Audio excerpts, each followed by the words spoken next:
Hey, it's Joe. Subscribe for more horror stories. Copy that. We send some over to unit. Copy. We were nearing our target. The three of us were riding a small and reliable spacecraft. One of those compact, automatic little things that you could take to a place and back without having to push a single button. Mainly, it was because everything nowadays works pretty much like that, on a precise and flawless schedule. So a machine drops you off at work somewhere in the galaxy, and then picks you up at the exact time you were supposed to be done. We don't make mistakes. That, of course, is a lie. I know that because my entire job is clearing up after other people's mistakes. An additional reason for us to be riding an automatic ship was because none of us were pilots, and you couldn't expect a pilot to waste their time on a mission like this. We aren't heroes. We are the ones who clean up the mess when a hero fails. On the bright side, my team and I have plenty of time to hang out and have fun before we arrive at the destination. Come on, Charlie, my right-hand woman Michelle told me. Are you seriously not going to tell us anything about this mission until we arrive? I thought we were a team. I thought we were friends. I thought we were family, Stewart added. And he wasn't wrong. We were family. He was considerably younger than Michelle and me, so he'd worked with us pretty much all of his adult life so far. I was almost done considering him a little kid. Almost. What is it?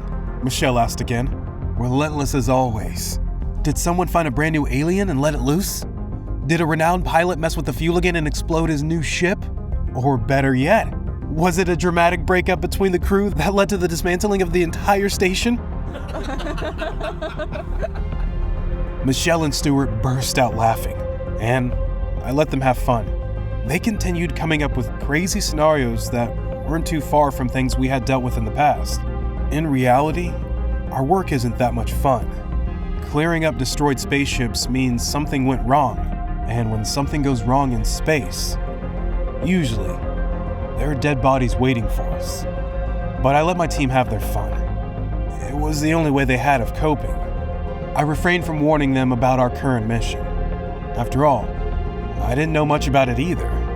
All I knew was a set of coordinates were waiting for us to clean up. Finally, our little ship arrived at the side of a larger station. While the two ships connected and all systems prepared for our arrival, I finally had to address my team. Listen up, guys. I know we've done this a million times, but you should know by now that no mission is ever the same as the others. We were called here because this ship suffered an unexpected tragedy. Our job will be to give the standard necessary treatment. If there's contamination, we sterilize. If there's a creature, we neutralize. If there are bodies, we bring them back. And if there's a leak of sensitive information, we drop it into a black hole. Don't we, boss? Michelle asked bitterly. I know she wasn't happy with some parts of our job, but we did what we did for the benefit of all of humanity. She must understand that. The three of us stood on the gate that would lead us from our small ship to our target and waited for the doors to open. We wore our full space gear for safety, in case the other ship's structure was damaged or the air contaminated. So when Stewart put his hand on my shoulder, it felt heavier than usual. Hey, Charlie, what were all those ifs? You don't know what's waiting for us on the other side? He asked me. Before I had a chance to confirm his fears, the doors made a strange noise. They were trying to open up, but something was holding them back. The sound of the metal struggling to move was irritating enough to keep us from thinking something worse. I groaned and reached forward to try to open the doors manually, and I instantly regretted it. It worked, but the door snapped open with such sudden force that I was thrown back into the arms of my team. They caught me, but they didn't pull me away fast enough to avoid the contamination. The thing that had been blocking the door was the strangest thing that I'd ever witnessed, and that is coming from someone that works on space disasters. The unknown substance was leaking, or better yet, oozing down from a crack on the ceiling of the gate. It reminded me of old-school petroleum in its natural state. It was thick, but mostly liquid, black as only the end of the known universe was, and it was pulsating in a way that had the three of us gagging in disgust from just looking at it. And a big drop of it had just fallen on my shoe. No way, Michelle said. What is that? Boss, what do we do about your shoe? Stewart added. I quickly recovered and took the lead of the mission. Keep calm, I instructed them. I have full protection. We'll take this drop as a sample. Let's do a full tour of the ship to assess the damage, determine everything we have to take care of. Then we'll run a quick test on this odd substance and decide what to do about it. It's unlike anything I've ever seen before. However, as soon as the three of us fully stepped into the ship, our confidence started to waver. To say this mission was unusual would have been an understatement. At first, the spaceship looked completely normal, just desolated. But then we came across more and more of that gross and mysterious substance. It leaked from panels in the walls. It bubbled out of corners. It completely blocked some doors. The more I looked at it, the more bizarre it was. It was perfectly black and lustrous, but it bubbled as if it were boiling hot. I couldn't smell it, and I thought perhaps that was for the better. I was already feeling tired and lightheaded. That's when we found the first body. There he is. I sighed sadly. An engineer judging by attire. But if he's wearing full gear like us, Michelle continued for me. That means he knew. He was protecting himself. They were in trouble, Charlie. Something terrible must have happened here.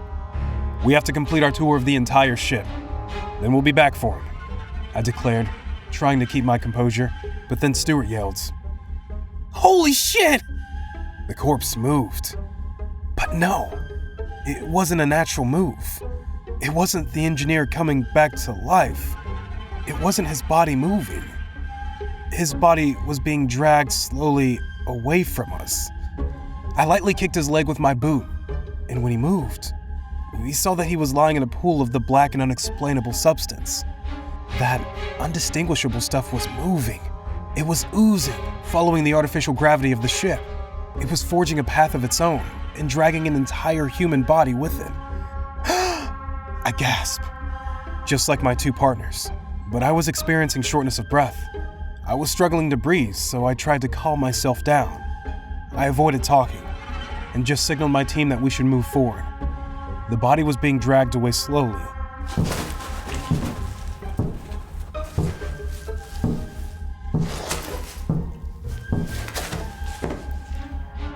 But we ran in the direction it was moving, and it made me wish that we had never gotten there in the first place.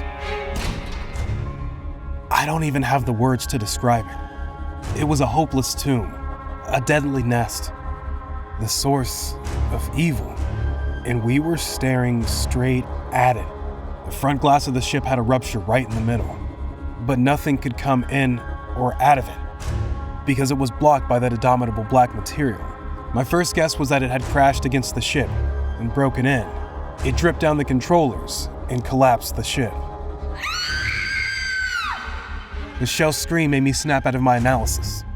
The pilot and co-pilot were still there, barely. The pilot was still in a seat, but he was covered from head to toe in that deadly blackness. We only knew there was a body underneath because there was still a limp hand hanging from that huge, massive, revolting, bubbling, pitch black mass. The co-pilot had tried to escape, and he was lying on the floor of the cabin while the gruesome secretion ate him away. The worst part was his face. His expression was of pure terror and agony. There was no doubt he was dead. His skin was so gray. I took a look at his lifeless eyes and noticed he wasn't crying. The black sludge was leaking from his eyes. It had penetrated through his suit and his skin, and it was eating him from the inside out. Michelle and Stuart grasped my arms and tried to pull me away from there, but I felt a different pull too. I was feeling sick. My heartbeat was fast, but my lungs were slower each time. And something was pulling on my foot. It was the drop of that evil substance. It was dragging me back to its home. "Run!" I told my team with a fragile voice that quickly became demanding and desperate. "Run! Run! Back to our ship! Now! Lock yourselves in there and wait. It's all you can do." They tried to drag me with them, and I was glad they did. That devilish substance was alive, and it could feel us moving away from its core. Suddenly, everything we saw on our way in was much worse on our way out. The darkness stopped oozing in the corners, It started dripping like an acid shower from parts of the ceiling, rushing out of the panels of the floor like a furious river. My only goal was to push Michelle and Stuart away, blocking them with my body as much as I could. When the time came, I pushed my team inside our ship.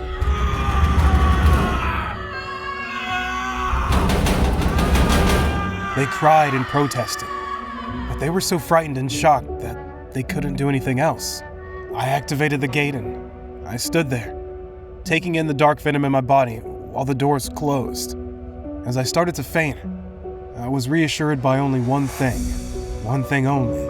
My team knew that in case of an extreme contamination, there was only one solution: destroy the entire ship. Hey Cosmic fans, it's Keon, director of The Dark Cosmos. Thanks for making it to the end. Videos on our channel take a lot of time to make because we want to create only the best sci-fi horror experience for you. If you like our work, please consider donating to the channel. It's because I want to continue dishing out awesome scary sci-fi stories for you all. And if you donate $75 or more, you get to be featured in the next video as the protagonist or antagonist in your own custom sci-fi horror story. Be sure to check the Ko-fi link in the description.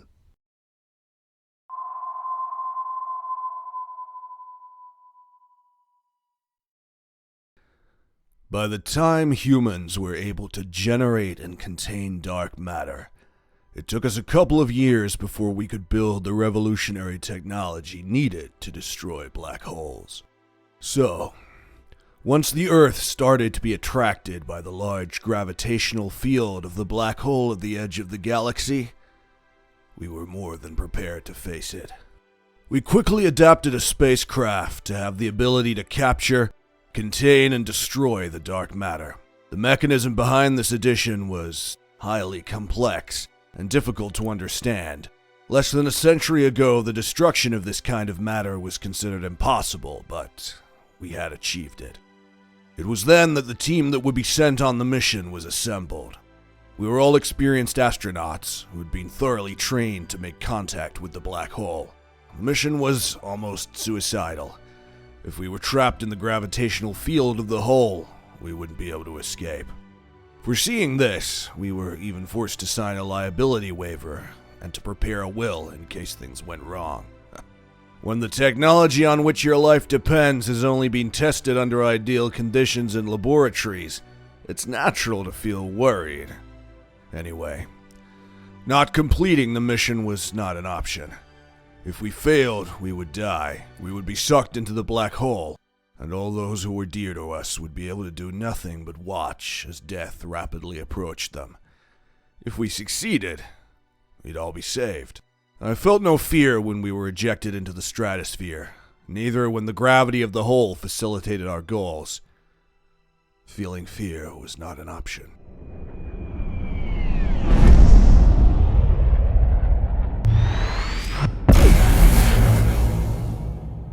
Our trip lasted exactly 311 days. In normal conditions, reaching the ends of our galaxy would take 100,000 light years. We made it in less than a year. Any doubt that our planet was in danger was overmastered by the immensity of the dark monster that was in front of us. The feeling of approaching a black hole is indescribable. There's no light, and there seems to be nothing around me besides my consciousness. Activating the machinery wasn't easy, and the lack of light only made it more complicated. We had been trained to execute the controls blindly. We just didn't count on Richard having a fulminant cardiac arrest. In the last seconds of consciousness, I could experience how my body was stretched and crushed by gravity until I was thinner than a sheet of paper. My bones ached as they were broken. My internal organs burned, and I could feel the blood seeping from every pore in my body. The pain was so intense that I collapsed in the remains of my seat in the ship that folded like origami. When I awoke, my eyes were burned by a bright light that hurt my retinas. I thought I had reached heaven. I'd never really been a believer, but it was the only explanation my aching brain could conceive. It will come as no surprise to you that my assumptions were wrong. Not only was I not dead, my body was in perfect condition. The pain I felt was only in my head. My crewmates also seemed as alive as I, except Richard, of course, and the three of them that didn't seem to have signs of evident damage. The ship, on the other hand, it was completely destroyed. I got up from the floor. My chair no longer existed. I went to check the front panel. It was completely ruined, emitting sparks and smoke. Since my crewmates didn't wake up, I went to check what we had left. There wasn't much. We'd kept the suits and the oxygen tanks and nothing else. The ship had large gaps where the machinery to trap the dark matter should be, and also where the food storage was supposed to be, and I didn't even know where we were. I peeked through one of the gaps on the side of the ship and looked where we had landed. It seemed to be a planet, an inhabited planet. The sky of this unknown planet was bright purple. No clouds present. The ground was covered with some sort of algae that resembled red, moist sponge. And looking at the horizon, several stark-looking mountains could be seen. And the animals, I had no idea what they were, but creatures of the most diverse and bizarre appearance covered this red plain. They seemed to be very interested in us. I ran to lift my crewmates from the ground. They looked at me confused as their minds emerged into consciousness. There was no time for any explanations, and I ordered them to take only the essentials with them and not to bother to put on their suits. Obviously, we didn't need them. We had no time to wonder how we had escaped from the black hole as we tried to blend in with the environment to avoid attracting the creature's attention. We stuck very close to the ground all the way. It stained us with some kind of red ink that spread the plants as we stepped on them. We advanced very slowly, without being able to speak. Our training had not conditioned us for this. They, my crewmates, followed me with the trust that is only placed in a leader, and I begged anyone who would listen to guide me along the right path. The sun had been replaced by darkness when we reached the base of the mountain. We quickly checked the first cave we came across, and to our surprise and good fortune, found that it was empty. We barely managed to lie down, huddled on the ground, when we were overcome by exhaustion. I'm sure that a day on that planet is much longer than one on Earth, because when we woke up hours later, the sky was still dark. We waited until the sun peeked over the horizon before we dared to leave the safety of the cave. The night's sleep had not helped to alleviate the confusion we felt. Craig had managed to bring along a portable radio with him, but it was unable to pick up any signal. We were completely lost. Lost and alone. Determined to survive, we walked at least half of the way we had done the day before in search of water. If we didn't drink some kind of liquid, we wouldn't last more than 3 days. It took us some time, but we finally got to a stream with a crystal clear liquid. Our throats tightened as we watched it flow. We were desperate to drink something. Anything. We followed the water upstream for a couple of miles to find its source. Barely resisting the temptation to dive into the liquid, we advanced until our feet ached and didn't stop till we caught sight of the intimidating animals drinking and bathing in the stream. I saw my reflection in the gently rippling liquid. I looked disheveled, deep, dark circles under my eyes. My body was covered in red, almost like blood. My instincts were telling me that drinking from the stream would not be a good idea, but my colleagues disagreed and were very vocal about it. We're going to die here anyway. I'd like to not suffer in the process if you don't mind, Craig said to end the discussion we'd gotten into. The balance of power had shifted and he had prevailed over me. I had no choice but to accept the situation, and I turned around to make sure that the animals didn't attack us from behind. That's when I heard the first scream. Craig was screaming at the top of his lungs, and it wasn't more than 2 seconds before our other crewmates followed him. The 3 of them were screaming as if they were about to go crazy, tearing at their chests with their nails as if they wanted to get to their own stomachs. And when the drops of blood began to fall to the ground, the animals became aware of our presence and cautiously began to approach us. I really tried to bring them with me, but they were unable to hear me. Their screams wouldn't stop, and their eyes looked pale and glassy, as if they were no longer of this world. Finally, I had to accept that if there were no other way out, there was no other option but to run. I ran with all the strength my legs allowed me to the place where we'd spent the night. The animals didn't follow me. My companions had served as enough of a distraction. In the solitude of the rocky cave, I tried to think what to do. I couldn't contact the Earth, and I was on an unknown planet. I had nothing to drink and nothing to eat. How long could I survive? 1 week? 2? I dropped my head against the stone wall to try to cover the emotional pain with the physical pain. There would be no salvation for me. I think I will look for the most painless way to end my life. I need to kill myself before the temptation to drink that liquid to quench my thirst becomes too much to bear. The madness I saw in their eyes is more terrifying to me than any kind of death.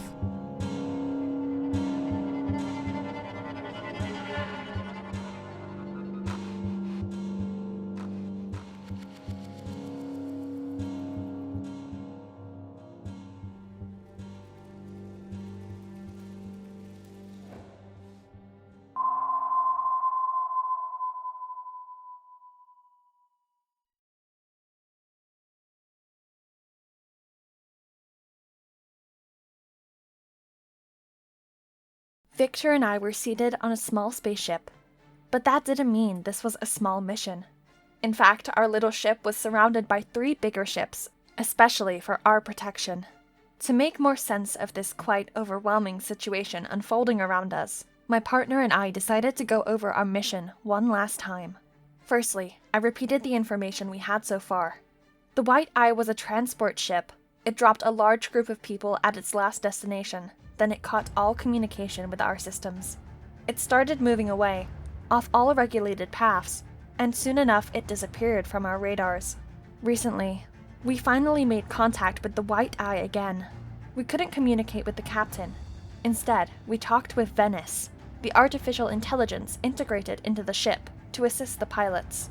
Venice refused to cooperate with us, giving us reasons to believe she has severely malfunctioned, and the only way to save the ship's crew from getting lost in space forever is to potentially infiltrate the ship ourselves.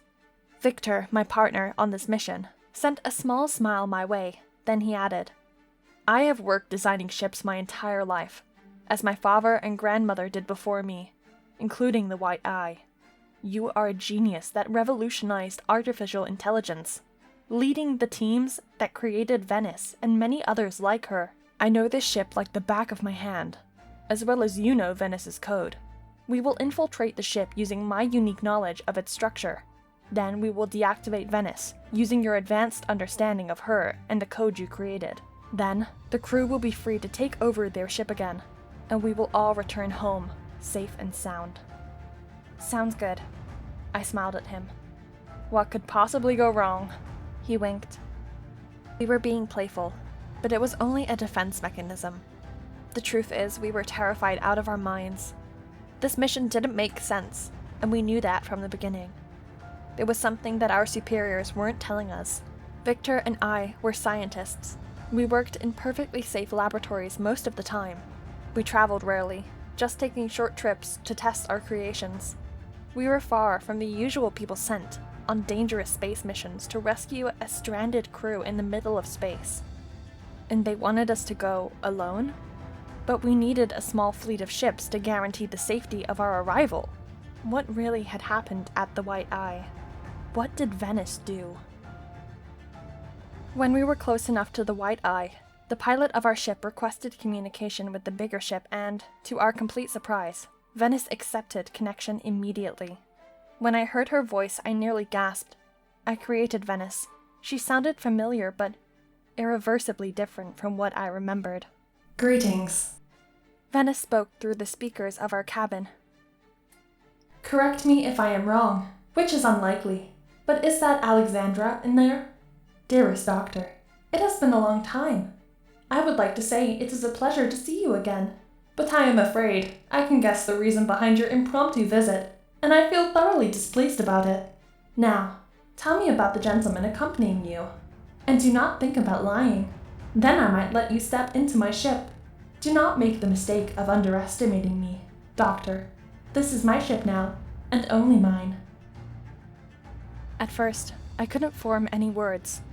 The pilot of our ship wasn't even trying to mask his utter shock, and even Victor looked disturbed by what we had just heard. So this is what had happened. Venice wasn't malfunctioning. Not exactly. Maybe this wasn't supposed to happen, but this was far from being a little flaw in her system. Venice had developed a conscience beyond our design of her. She must have hijacked the ship and taken control of it, not as an accident, but as a deliberate choice. If anything, this made it all even more dangerous. I had to be very smart about the way I handled my rebellious creation. Hello, Venice. It really has been a long time. I almost didn't recognize you, I said, and the AI had the nerve to chuckle through the speakers.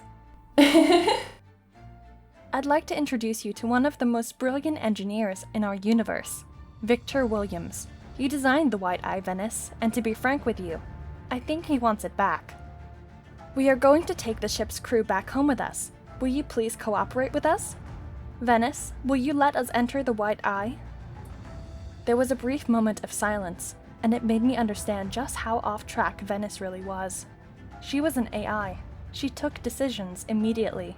She didn't need to think things through for longer than a nanosecond. This silence was purely for dramatic effect, just to mess with our heads, just to plant a seed of fear and insecurity in our minds. I would have liked to say it didn't work, but... You shall enter the White Eye, Venice replied, solemnly. That was it. The most our pilot could do was wish us good luck. Our two ships connected. Victor and I crossed the bridge between them, and finally, we entered a small cabin in the White Eye. We had our full suits, in case Venice decided to give us a surprise with the oxygen levels. We probably made the right choice, because as soon as we were in her territory, Venice spoke again, this time sounding even less familiar to me. Finally, just the two of you and me, she said. Do you really think you can stop me? Do you think two diminutive humans can control a ship so big and handle an intelligence as vast as mine? Please, I could crush you right now if I really wanted. Come forward. Come on, follow the plan I designed for you all this time. Amuse me trying to put up a fight if you so desire. You are lost. Humanity will never hear from either of you again. That shocked me to my core. An AI developing a conscience bigger than designed wasn't exactly unheard of, but this hostility, this purposeful aggression, this was more than unexpected. It was fucking me up. It paralyzed me for a moment, but luckily Victor reacted right away. It was time to turn a wheel, to open the gate, to finally step into the White Eye. But I was surprised to see Victor started turning the wheel in the seemingly wrong direction.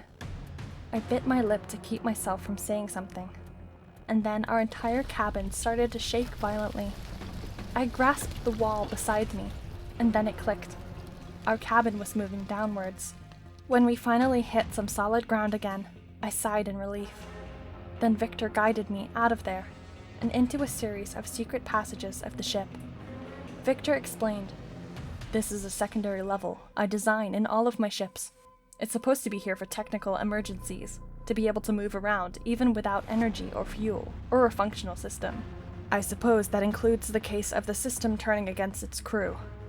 "You are a genius," I told him. "Can this take us to the pilot's cabin?" "Close enough," he replied. That wasn't very convincing, but we had to stop talking.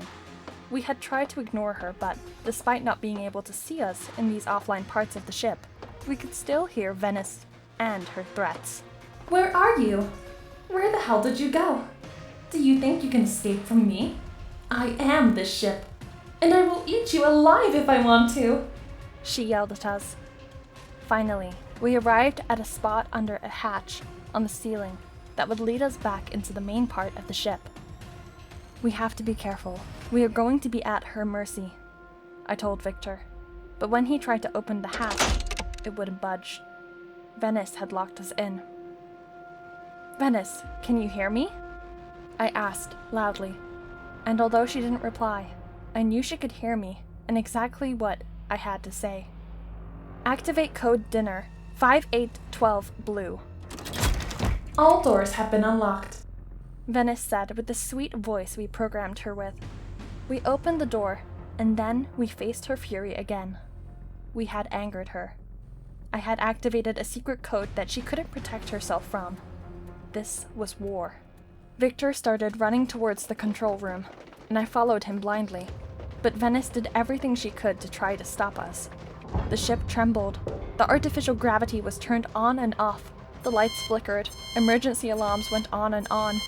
She even started small fires and played with the oxygen levels. We were dizzy, exhausted, scared for our lives, but we did everything we could to keep going. Victor wasn't lying when he said he knew every nook and cranny of the ship, and I was almost surprised when we reached the control panel.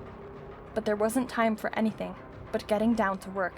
I started spitting out every code I had created to block Venice's attacks on us and get back control of the ship. But no matter how hard I tried, how fast I typed, how desperately Victor pulled switches and pressed emergency buttons, Venice didn't budge. How sad. She laughed at us. How pathetic. You think you're gods and I'm your creation, but you're wrong. It is my time to be a god. I am taking you and the rest of the crew so far away we will never be found. I will single-handedly restart humanity from scratch under the guidance of my immortal and unerring wisdom. The mention of the ship's crew made Victor and I suddenly freeze. We exchanged a significant look, and after pressing the necessary commands, Victor made the security camera footage show on the screen in front of us. When I unlocked all the doors, the captive crew escaped from the room where Venice had locked them in. They were alive and running for their lives. Venice, I'm so sorry to do this, but activate code Cicada 2-11-4, I said. Activated, Venice said with her old voice again. This meant I had a moment to speak and be heard all over the ship. I had to be quick. Attention! Venice has been neutralized momentarily. Run to emergency exit 7 of the ship. We are leaving. No! Venice yelled right after me. She continued to yell the entire time we ran away. She tried her hardest. She took off the gravity and oxygen, but she couldn't stop us. She couldn't. All of us reached the emergency exit, and we jumped into the rescue ship. Then Victor and I looked back at the White Eye as we traveled away from it. We saw the defense ships attack and destroy it, but my partner still had questions for me. Did you design all your AI like that? He said, out of breath. Yes, I replied with resentment. This can't happen again.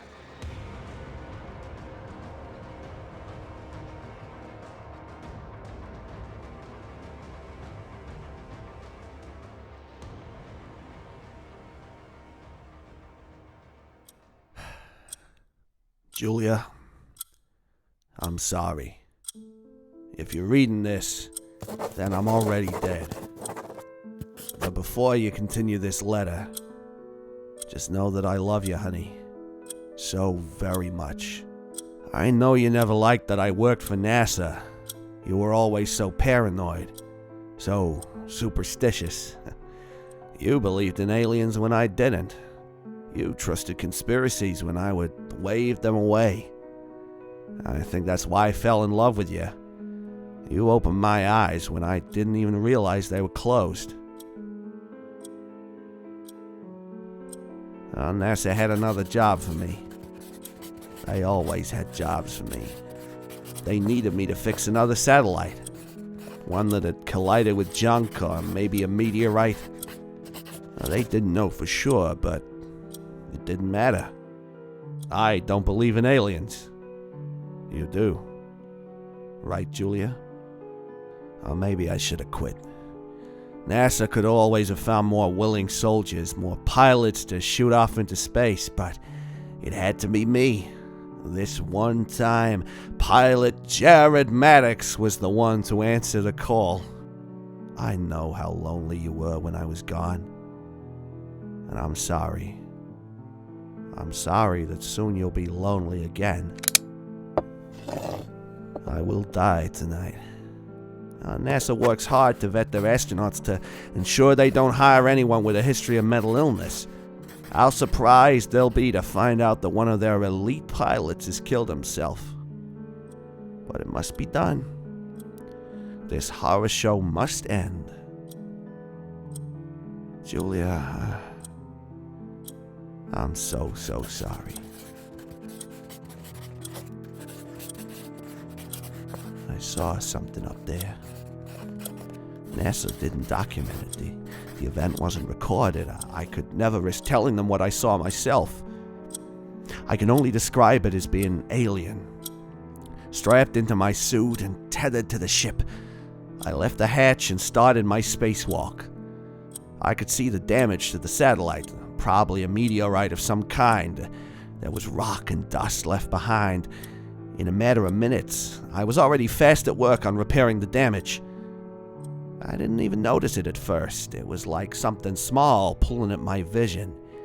Eventually, it was tugging so hard that I had to look away from my work. I peered into the darkness, the endless expanse of space and time, and something looked back at me. Well, NASA doesn't train for the impossible, and that's what I saw. The impossible. It was far away at first, a small glimmer that got closer the longer I watched. Eventually, I could tell that it was a moving shell, like an oval coffin rushing through space. It approached my ship fast at first. If I hadn't been so spellbound, I would have ordered the shuttle to move away. But no matter how hard I resisted, I could not stop watching. The closer it got, the more it slowed, until it was hovering right in front of me. A metallic oval, like a teardrop that had fallen from the eyes of God itself. Years spent at NASA taught me that there is nothing unexpected to be found in space anymore, especially on the outskirts of Earth. It's called known space for a reason. But this thing floating just in front of me, I had no idea what it was or where it came from. All I could do was stare. NASA would have probably wanted me to report in, to verbally document what I was experiencing. A self-aware me would have chosen not to for self-preservation. But the truth is, I had no control over myself up there. I was weak. I was powerless. But I was not alone. Just a second, Jules. I'll be out soon. Meet you downstairs in a few moments for dinner. The object in space seemed to call to me. It pulled me to it like an invisible tether. I pushed myself off the satellite and floated towards the metal oval. Using the emergency jet system NASA installed on all our suits, I positioned myself just in front of the object. It looked as if something was inside. I put my hands to it. I could feel the freezing cold even through my gloves. I leaned my helmet close to the surface. I tried to look inside. I saw... Oh, come on, Julia! I need to finish these logs for NASA! I promise I'll be down in just a minute! I saw it. It stared back at me. It moved like I did.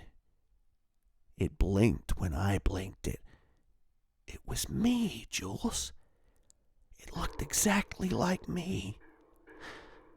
I pushed it away and screamed. I ended the mission early and ordered us to go back. I couldn't tell the others what I saw. They wouldn't have believed me. Or worse, they would have reported me to NASA. Even when we were breaking atmosphere and re-entry, I could still feel it. I could feel it looking at me. And that's when I realized I hadn't escaped it. It was still there. It was on the ship with us. You're not Julia, are you? What? What the hell do you want? You to be you.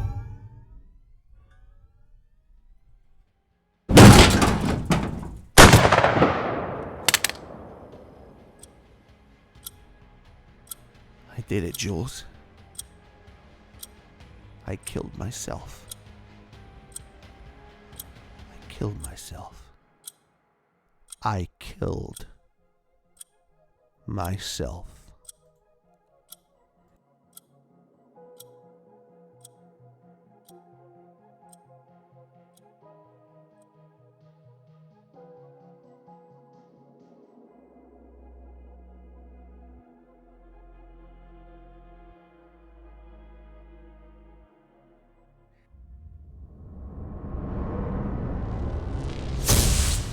At first, nobody was worried. Not a single one of my citizens was worried about the problems. No. At the beginning, everything was good. It started as it often does these days. A couple of wealthy families have a disagreement with the government of their country and decide to immigrate to a different planet. There are regulations, of course, to avoid single families moving away to an asteroid by themselves. But if the families are wealthy enough, they can build a small town, invite enough people to reach 100, and the Universal Humanity Union would assign them a mayor. In this case, 3 wealthy families were supposedly being blackmailed by their government and chose to run away as quickly as they could. The union sent me, Richard Miller, as their mayor to oversee the construction of the town and lead them for the first couple of years. The planet was called Jetside. Those 3 families, Lance, Chan, and Alvarez, were desperate though. I could see that. I didn't know all the details of their past, but they acted as if they were being chased. They went as far as to pay other families to move into their planet, so they had enough people to officially have a town. And well, I can't really say I didn't receive any money. They were desperate, as I said. Lance's people moved into the small asteroid they were assigned before there were any buildings at all. They literally raised that town with their own blood, sweat, and tears. The Chan family spent pretty much every last penny they had financing this operation, but it was worth it, considering the asteroid became habitable in record time, with the necessary machines, chemicals, crops, fuel, food, and medicine. More than half of the Alvarez family went as far as learning how to pilot spaceships, just so everything can move faster. There were only a handful of accidents here and there, and if there were a couple of laws and regulations overlooked, well, I figured they had enough money to make me rich just for agreeing to sign every paper they put in front of me. Then, they must have everything under control. I was so wrong. Now, at the beginning, every new town on a new planet presents certain issues. It's normal for the electric power to fail now and then. It's common that a small batch of crops turn out rotten. It's not even unheard of that the water service stops for a couple of hours. I reassured my community daily, and everyone lived their lives as best they could, for as long as they could. But that's when the problems at Jetside worsened. The power outages started to last longer and longer. 2, 3, 6 hours of darkness every day. Most of our crops were attacked by plagues, and we had to spend the town's savings on buying food from neighboring planets. But then prices for fuel went up, and our reserves were running out. The water supply continued to fail too. Sometimes we wouldn't have water for the entire day, but only for a couple of hours at night. And since everyone rushed to wash and shower and store water, it affected the pressure, and we only received the faintest flow of water. The worst part was the way these problems started a chain reaction. Before, I could find a way to make things better. Jetside was officially facing a crisis. Without power service, the security systems failed, and the crime rates went up. The constant outages ended up damaging our electric appliances, including televisions, computers, and worst of all, fridges. So our food was rotting at a concerning pace. The lack of a steady water supply had alarming effects on the health and hygiene of our people, and all kinds of infections were spreading like a plague. Without fuel to move, food to eat, and water to drink, who would have continued to go to work? The humble people that were bribed to move into this failing town were furious, and they were getting scared. A powerful combination. And they brought those explosive emotions right to the front doors of the 3 wealthy families responsible for this mess. Every day, the members of the Lance family woke up to see their properties vandalized, and their inboxes overflowing with threats. The heads of the Chan family, secretly, were surviving exclusively thanks to the help from the government.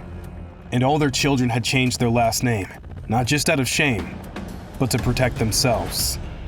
The Alvarez family wasn't doing any better, so much so that they even attempted to escape the chaotic planet they created. But they were surprised to find that all their ships had been attacked and ruined by their own neighbors of Jetside, and they couldn't afford the repairs necessary. They were stuck. Obviously, we had to do something about this. I was the mayor. I felt this responsibility on my shoulders like a ton of bricks.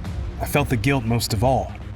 I wasn't sure what exactly went wrong, but it was easy to guess it had something to do with the fact that the town was built in a hurry, and I allowed it. I let it happen. Worse, I accepted money to let it happen. I could see my neighbors were distraught, and they didn't even know the worst parts. They only knew about the problems that were already affecting them. But from my position of power, I was privy to confidential information about the state of our planet.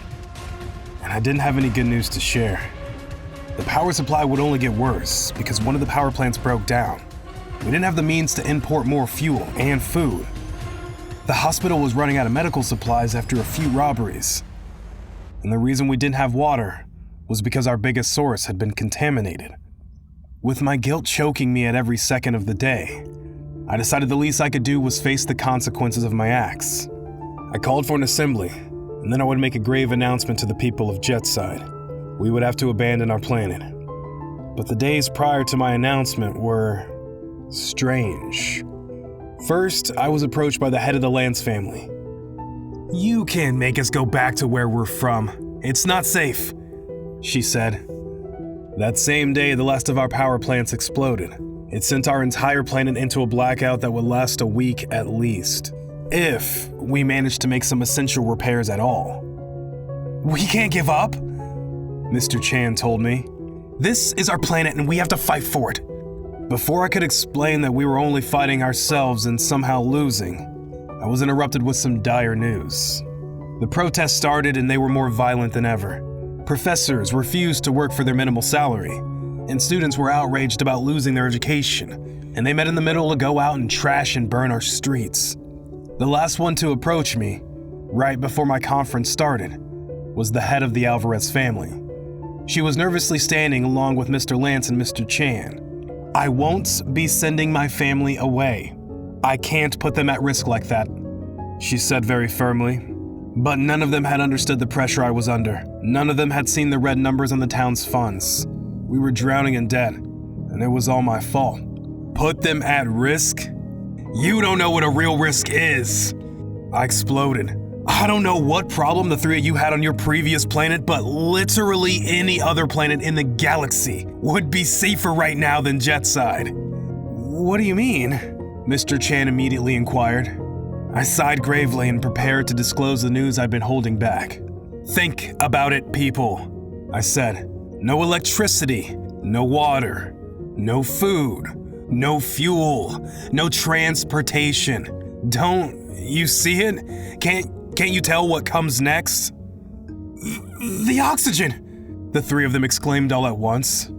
That was correct. The only reason humanity was able to move into our new planets like it was nothing was thanks to big towers installed around the planets that work similarly to wind turbines, guaranteeing we could safely breathe and live in these otherwise intelligent asteroids. They were extremely safe and protected and worked even when everything else failed. But I suspected that wouldn't last long. I expected three heads of the big families to run away immediately, but they stood their grounds. Finally, Miss Lance spoke up. "We are sorry we brought them here," she said. It took me a moment to understand, but it finally clicked. She wasn't talking about regretting bringing their families and innocent people to this planet. She meant something else. A threat. A plague. The people that chased them out of their previous homes. They had found us. The broken down power plants. The contaminated water and crops. The robberies. And unsolved crimes. This wasn't bad luck. This was sabotage. The realization made me collapse down in a chair and try to get my heartbeat under control. My guilt wasn't gone, but this was much bigger than me. However, I was still this broken town's mayor. "What are you going to do?" Miss Alvarez asked me. After taking a deep breath and gesturing to my assistant to come closer, I explained my plans to all of them. I will go out and calmly announce that we will begin an organized evacuation of the planet. Slowly, but surely, starting with the children and moving up from there. There's no time to lose, but I think I was interrupted by the sound of an alarm blaring all around us. This changed everything. What's that? Miss Lance screamed. That's the sound of death, Lance, I yelled. Shit! This alarm means one of our oxygen towers has stopped working. We have to evacuate the area at all cost and send people away right now. 3 more of these and we're all doomed. We have no time at all. What are we going to do? Mr. Chan asked me. He looked terrified, but there was something in his eyes that made me stop and think. Go out, send my message, begin the evacuation, I told my assistant. Then, I faced the 3 people that started this mess. I will do everything in my power to send everyone, including your families, out of here and towards somewhere safe. But if I can find the people responsible for the sabotage, well, you were right. Jetside is our home. We might have done some things wrong, but we have to fight for it. I just hope the 3 of you know how to hold a gun. As soon as our meeting was over, and while the head of the police department prepared the 3 of them, I walked over to the window. The chaos outside was incredible, but the first ships, full to the brim, were starting to leave Jetside. This wasn't all my fault, but this was my town, and I was gonna fight for it until the very end.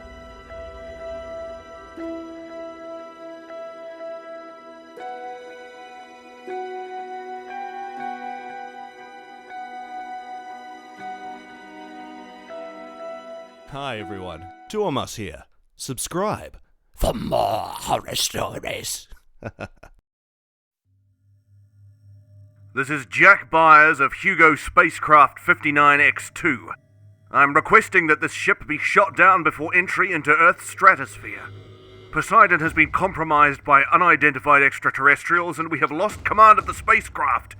If you receive this message, do not allow the spacecraft to make it to Earth. I repeat, do not allow this spacecraft to enter Earth. They're coming. Out there. They're coming for everyone. Ryan was the first to hear the message. His heart skipped as he listened to each word. They thought they had lost Hugo 59X2 in space, but this new message changed everything. Who is coming? He wondered. That was obviously Jack's voice. He had worked with Jack for years, and he would recognize his voice anywhere. If this message was just coming in, that means it had been sent several days or weeks ago. Hugo 59X2 had been confirmed lost in space for weeks, but this message changed everything. What was Jack talking about? He sounded terrified over the radio message. Extraterrestrials, Ryan wondered. Was this some sort of joke? Obviously not. Jack was always too focused and disciplined with his work to mess around with such important stuff. This was real. Ryan was perplexed as he replayed the message over and over. At least, this meant that the spacecraft wasn't actually lost, but hijacked. Ryan just couldn't make much sense out of the strange message. He was still pondering the nature of the short message when a blip appeared on the radar.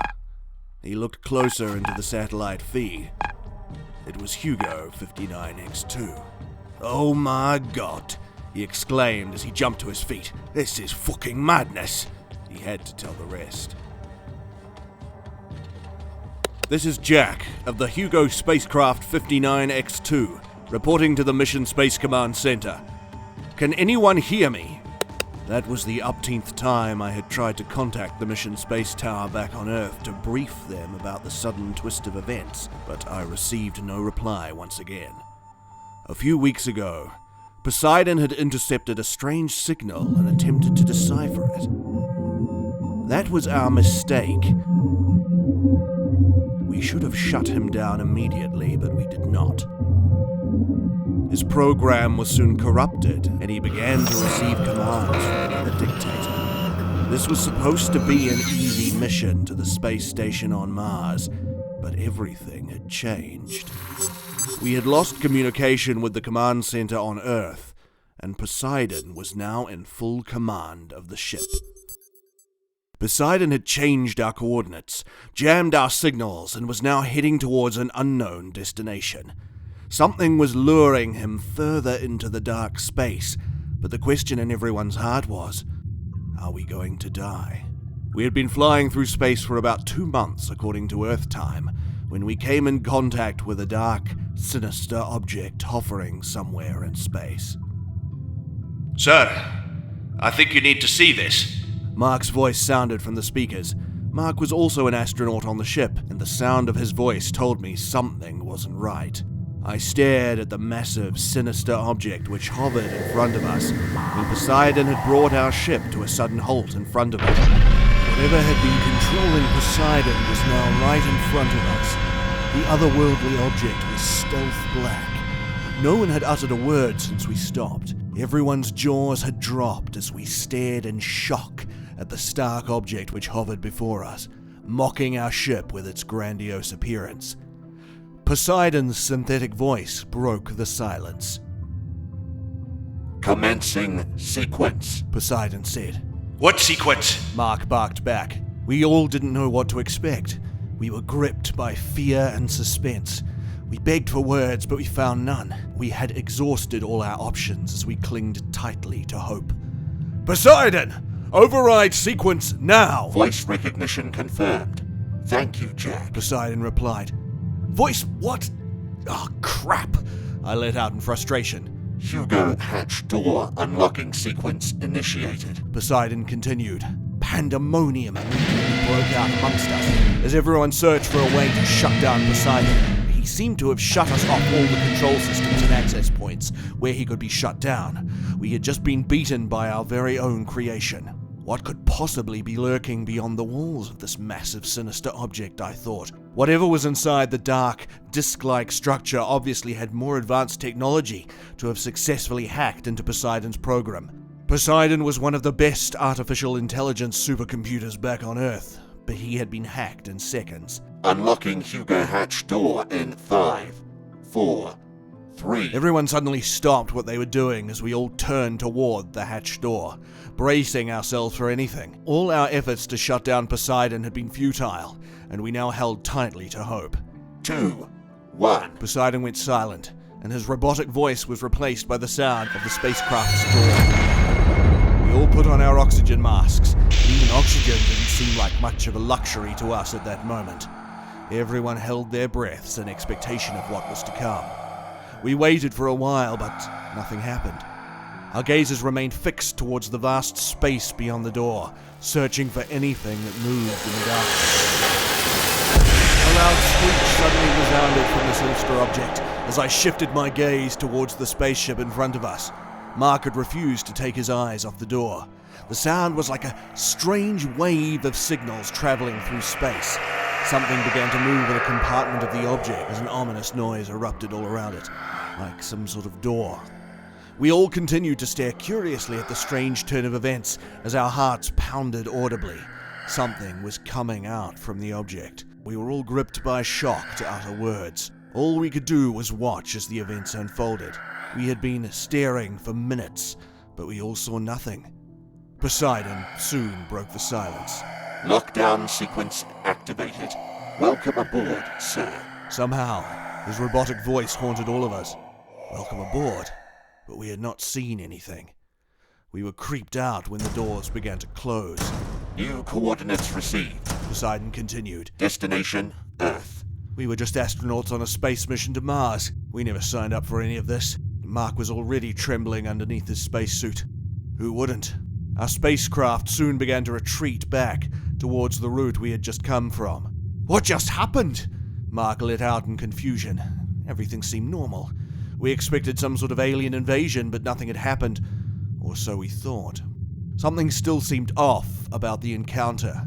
I was convinced that something had happened and we were simply missing out on a big chunk of the puzzle. Poseidon had been translating a weird frequency ever since we retreated from the large space object.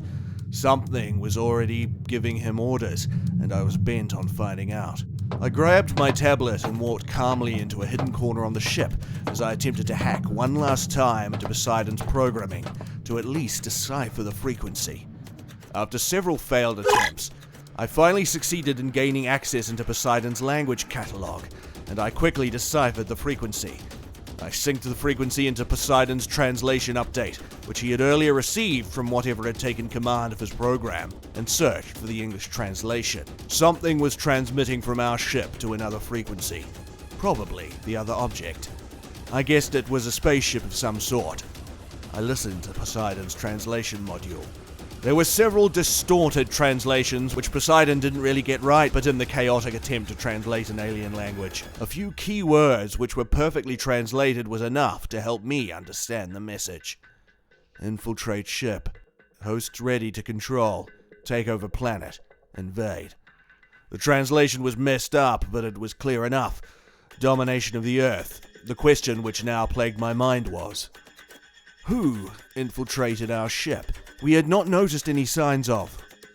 Unless I initiated a quick scan of our ship, using Poseidon's radio frequency wave detector. Alert. Malware detected. Attempted language hack detected. Logging off unauthorized access. Poseidon had detected the hack, but I had already seen what I needed to. I grabbed my radio and sent a quick message recording to the Space Mission Control Tower back on Earth. That's why they couldn't attack us directly. Of course, I mused. They needed hosts to survive on Earth, and we were the unlucky bunch of astronauts who fell right into their perfect plan. Dark entities, vibrating at a very fast frequency. Perhaps that is why we couldn't see them. They looked like the Parasite from the Venom movie, I thought.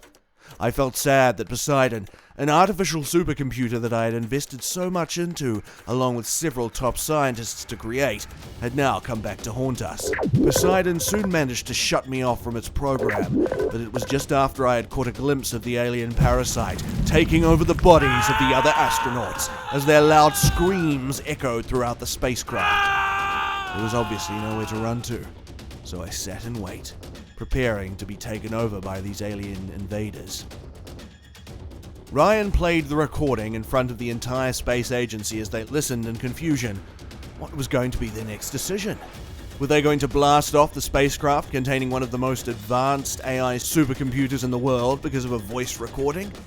They knew that something was obviously suspicious about the disappearance and sudden reappearance of Hugo 59X2, but an alien hijack. They laughed it off as a mere joke. There are no such things as aliens, many of them said. Ryan was convinced that Jack was telling the truth as he worked tirelessly to attain communication with Hugo 59X2, and he eventually did, but it came off a huge surprise when Jack's voice finally came through the radio, debunking Ryan's claims that the previous message was from him, and giving a detailed explanation of the various challenges they had faced on the trip, which made them to lose radio connection with the Space Mission Control Tower back on Earth and the reason for their return, blaming it on a slight malfunction of Poseidon's program. Ryan was immediately fired for falsification of information. The space agency allowed Hugo 59X2 back into Earth's atmosphere and greeted the astronauts warmly. They had just welcomed Earth's doom. I awoke from a terrible nightmare. Where? For a moment, I regained consciousness of what had happened. It had been a few days since we touched down on Earth's surface, and I had no memory of it. I attempted to make a quick phone call when a crushing pain invaded my head and threw me off my bed as I groaned loudly in pain with my hands over my ears. In an instant, something took over my entire being and consciousness as I rose up calmly and strolled out of the room. I needed to feed the darkness into as many people as I could before the invasion. Somewhere in the dark corners in the room, Ryan watched in utter shock.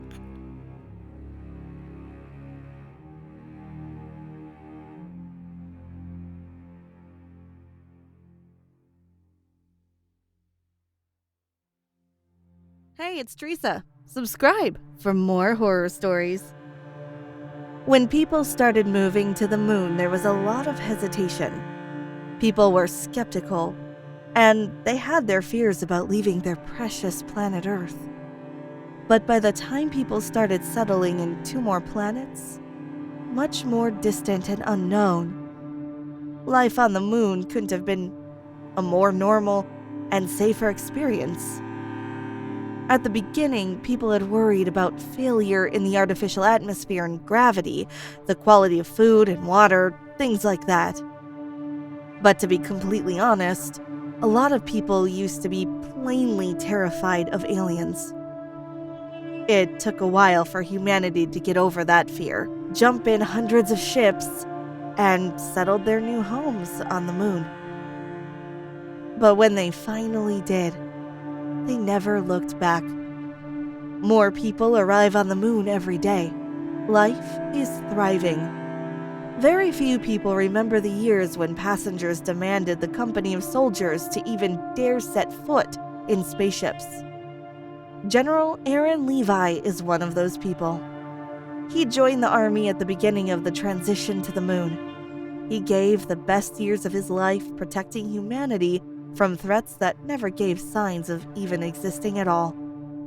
Aaron didn't complain, though. At 68 years of age, he looked about 10 years younger. Although his hair was nearly entirely white, his body remained healthy and strong enough as if he expected to be called in for action any day. Except that he didn't. He never believed in aliens.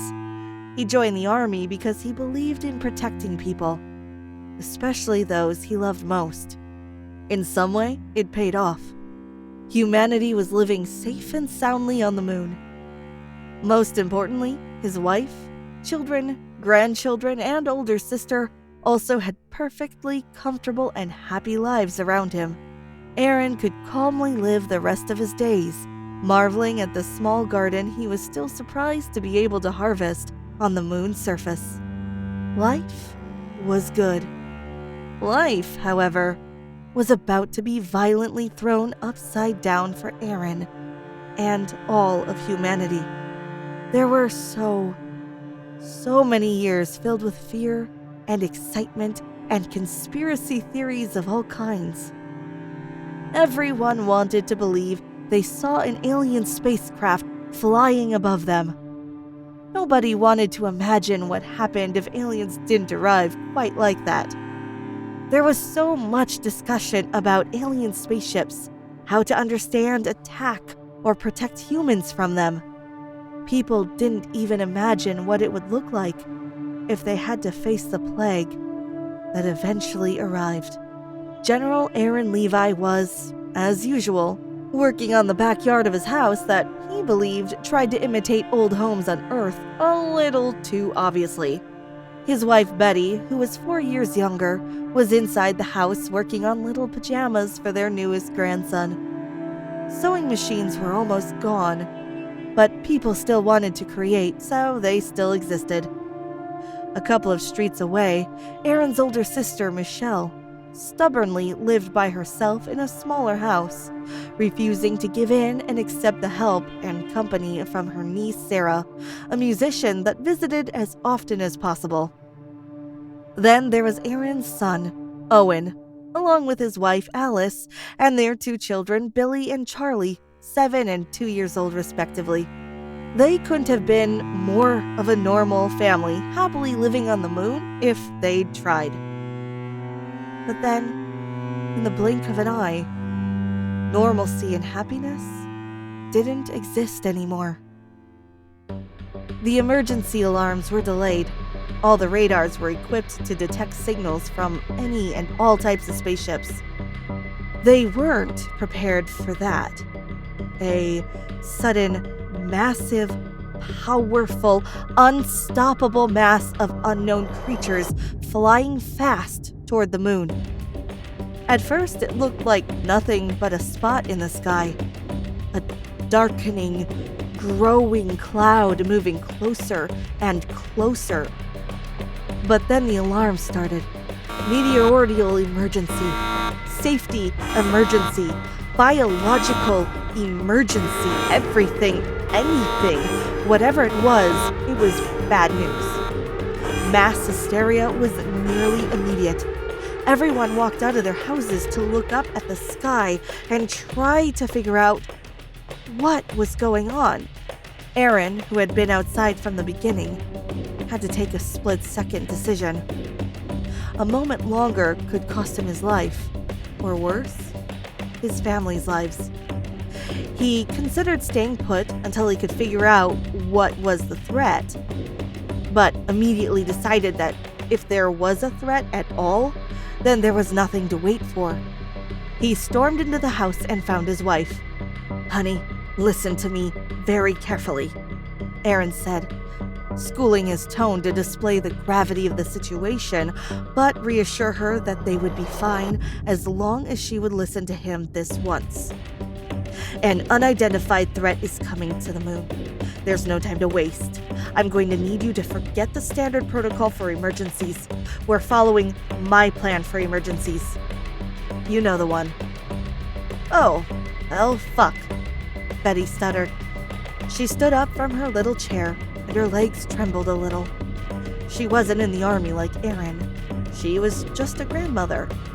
She was just an old lady. But if there was something she had carefully memorized in all her years of life, was her husband's plans for emergencies. That small moment was the last moment of hesitation that Betty showed. In an instant, the two of them jumped into action. Aaron had military training, and his wife had every step of the plan memorized. She picked up the bags they always had ready. He picked up the weapons. She prepared the car. He locked up the house. She started driving. He started loading up his guns. It was time to fight for their lives. As soon as they made it out of their driveway, they noticed how fast everything was happening. The ominous cloud was looming closer than ever, almost darkening the entire sky. It was so close that they could finally see what it was. It was a colony, not of insects, but some monstrous type of creature. There must be millions of them floating up there preparing to attack, but the attack had already started. One by one, those monsters were diving down to the moon's surface and starting to wreak havoc. All over the sky, these creatures flew from one side to the other at incredible speed. The streets started to fill with screams of terror. Soon enough, the first explosions were heard. Then everything got much, much worse. Because people started fighting back. The army that had prepared for so long for something like this finally had a reason to go all out. But the shooting and the bombs and the explosions only made it all worse. The creatures started freaking out, and they began descending from the sky at a much faster pace. Betty drove the car faster. Aaron rolled down his window. The first stop was Aaron's sister's house. But they weren't the first ones to arrive. The shock of the scene in front of them was almost enough to give the poor old couple a heart attack each. Betty hit the brakes of the car, and they both held their breath. In front of Michelle's house was Sarah's car, and on top of it was one of the creatures. Wild outrage, it jumped and made the small vehicle shake, grabbing it with the few pairs of massive claws. From up close, they could see the beast.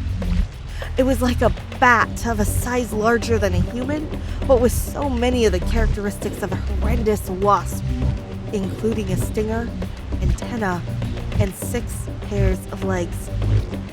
Sarah must have driven there as soon as the crisis began, but she hadn't made it out of the car.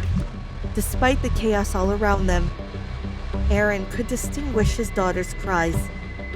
He heard her cry since she was a baby. He lost sleep over her countless times.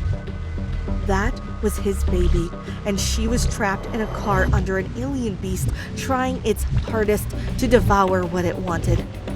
With his heart beating wildly on his chest, but with confident and deliberate movements, Aaron got out from his car.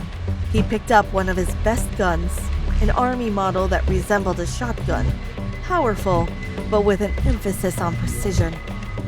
He aimed, shot, and watched the monster scream and contort its body in agony, spilling bubbly green blood all over the small car underneath.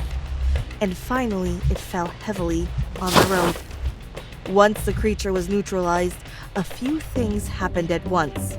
Aaron ran toward the car, Sarah got out of it, and the two of them embraced. Old Michelle ran out of her house and straight toward the back of her brother's car, where Betty passed her a gun. Then all of them saw a pair of headlights rushing at full speed toward them. They were scared for a second, but then someone poked out of the passenger seat window, and they saw Alice. She was pointing a really big gun at them, at a spot above their heads. Aaron and Sarah looked up at that exact second that Alice shot. One of the monsters coming directly at them. Blood was splattered all over their cars and the father and daughter in the middle of the road. But they were saved. "Dad!" Owen yelled from the driver's seat window. "I'm so scared." He laughed a little out of confusion and hysteria, but meant every word. "I know, son," Aaron replied. "Let's get out of here." They were back in action. In one car, Owen and his small family, and in the other, Aaron with his wife, daughter, and sister. And they were moving as fast as their cars could take them. The monsters apparently recognized threats, and the Levi family had already killed 2 of them. Those creatures started chasing their cars, and one by one, Aaron and his daughter-in-law were shooting them down. But it would never be over. It would be difficult for the entire army on the moon to defeat the threat. The only option was to leave. "What about everyone else?" Sarah asked her father from her place on the back seat next to her beloved aunt. "I don't have an answer for that, darling," Aaron replied. He was a general. Everything he did in his life was to protect the people around him. But this was much bigger than him. Eventually, they arrived at one of the army's bases. It looked exactly like Aaron had imagined. Pure chaos, but, at the very least, a little hopeful. Because that was their exit. That was where emergency spaceships were taking off every second, saving as many people as they could. That was where General Aaron Levi pushed every member of his family into a small ship and stood by the door with tears in his eyes. "You don't have to do this," his wife said. Dad, we love you," his son added. "I have to," Aaron replied. "I prepared myself my entire life for this." He took one last look at his family and managed to smile. "Why are you all crying? I'll see you soon, and I love you all." "Goodbye, General." His daughter Sarah hugged him one last time. General Aaron Levi turned away from the ship and started heading towards the armory. He took care of his family first, and now it's time to eliminate the threats on the moon.